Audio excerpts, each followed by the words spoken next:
The price tags on houses can seem really, really large, and I know very overwhelming. So let's take a minute today and break that number down into what a monthly payment would be, because I feel like that's much more easy to grasp for most people.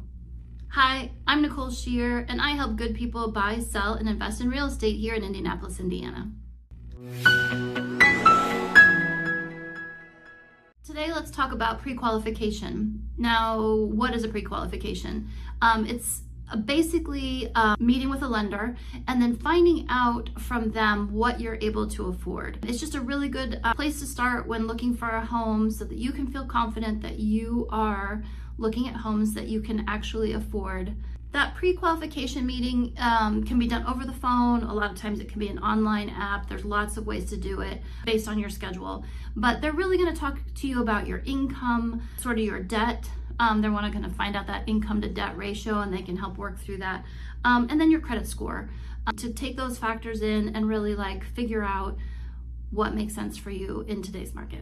So for income, they're really looking for a steady, kind of consistent, trackable, verifiable income. So a lot of times they'll have you pre-qualify with some information that you submit. And then as you get further into the loan application process is when you would really start to have to submit those different tax forms, different forms to support that data. But what you really want to walk out of there is with that pre-qualification letter from the lender that you can give to your agent, and that they can submit with your offers to make sure that the seller of that home knows that you are qualified and that you've met the appropriate benchmarks for someone. Credit scores are really important, as I'm sure you know. Everybody sort of monitors theirs. We're looking probably, if you're around 620, is where it's going to be good. If you're not at that level, you can meet with a lender and they can talk to you about the ways to bring that number up, what is going to have the biggest impact, and maybe an approximate time frame on when those adjustments to your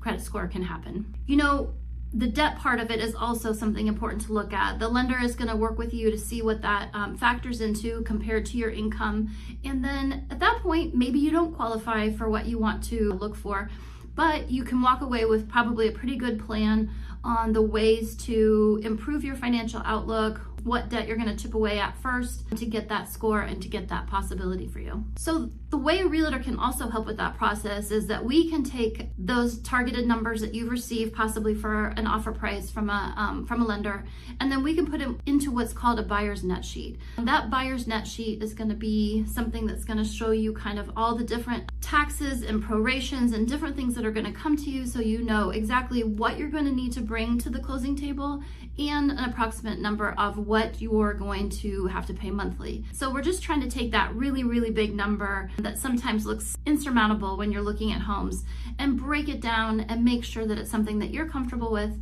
and we can help you do that. Thanks.